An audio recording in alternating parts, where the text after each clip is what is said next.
manquait plus que le canon de rouge, et c'était bon. Ah, c'est vrai, dis-toi la vérité.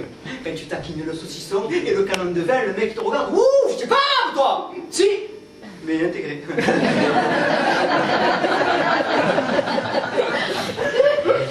En tout cas, moi, j'ai été gagnant dans ma vie, pour la vérité, c'est vrai. Un de moutarde de 2 €, malgré ça, 3 €, j'ai déjà gagné 1 €. Alors je sais pas, peut-être que c'est la solution, j'en sais rien. Peut-être que si un jour tous les fils d'immigrés font comme moi, ils mangent du porc, peut-être qu'un jour enfin les gens ils diront non seulement ce sont des maghrébins, mais en plus ce sont des jambons. Celui qui faisait le journal 13h sur la 2, là, comment il s'appelle déjà Rachid. Rachid, déjà rien que le prénom tu l'as. En plus de ça, le mec, c'est pas un Rachid algérien ou tunisien, non, c'est un Rachid arabe, tu vois. Viens mettre la pression, tu vois. Zama, comme s'il n'avait pas vu qu'il était arabe, le mec. Hein. Ne quittez pas, vous êtes bien sur France 2, le journal va vous être présenté par Rachid Arabe.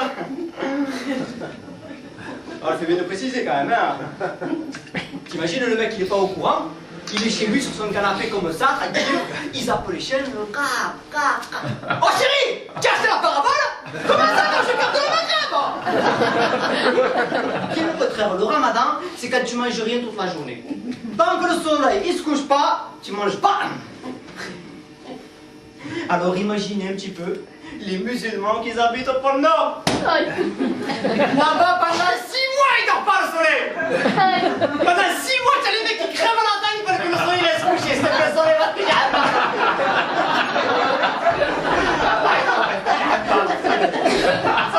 Soleil, voilà, va chercher, va chercher.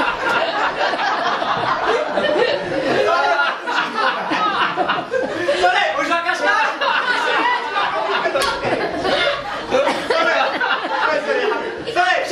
Soleil, on va négocier, j'ai fait une petite sieste, je prends un mars et ça repart. Je ne suis pas le soleil, il veut pas. Non, la fête à l'Aïd, c'est autre chose. La fête à l'Aïd, c'est quand on égorge des milliers de moutons. Toute la journée, on ne fait que ça.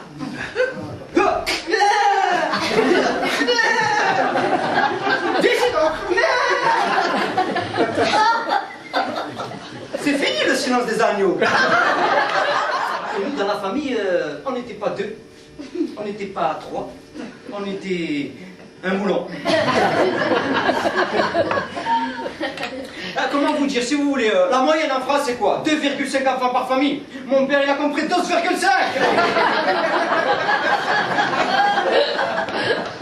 D'ailleurs c'est pour ça qu'à la cantine ils nous ont fait un tarif spécial colonie de vacances.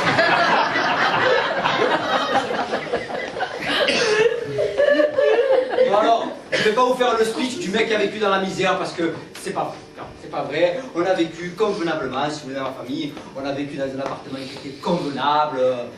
Le seul souci qu'on avait chez nous, c'était qu'on avait les toilettes qui étaient dans la salle de bain. Voilà, c'est tout. Ça, c'était un peu la galère parce que vous imaginez un petit peu quand il y avait les 12 gremlins dans la salle de bain.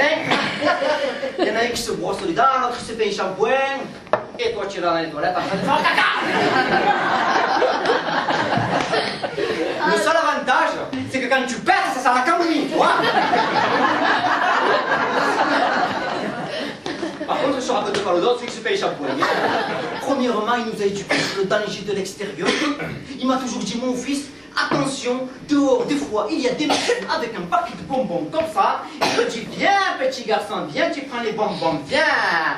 Attention, si je te vois, tu prends un seul bonbon, je te tue. Tu prends tout le paquet, tu vas en droit.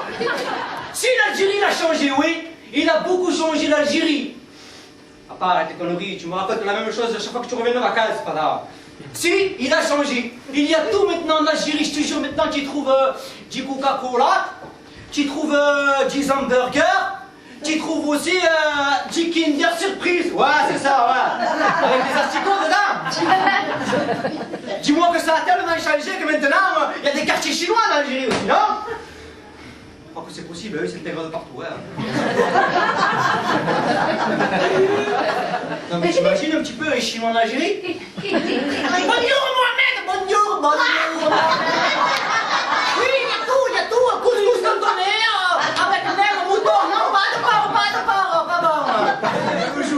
appris à ma mère que j'allais me marier, elle n'a pas su contenir sa joie.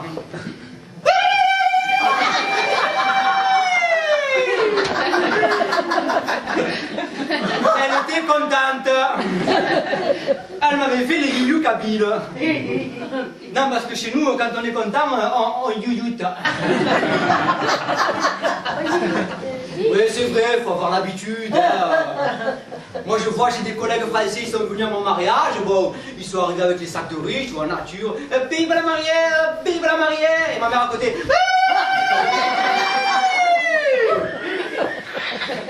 Les mecs, ils ont pris peur, tu sais. Attention, ils vont se faire attaquer par les pieds. Ah, je vais sur le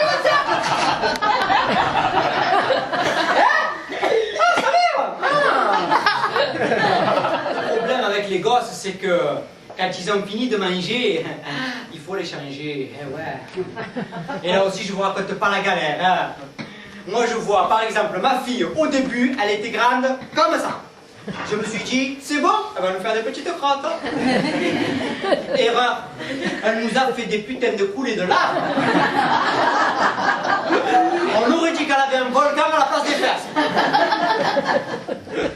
En plus, moi je m'en souviens, à l'époque, je commettais des grosses erreurs, tu vois. Les couches, je les serrais trop au niveau des cuisses, tu vois. Ce qui fait que ma fille, quand elle envoyait la sauce, là les ischieux étaient bloqués et là, il y a tout qui tu vois.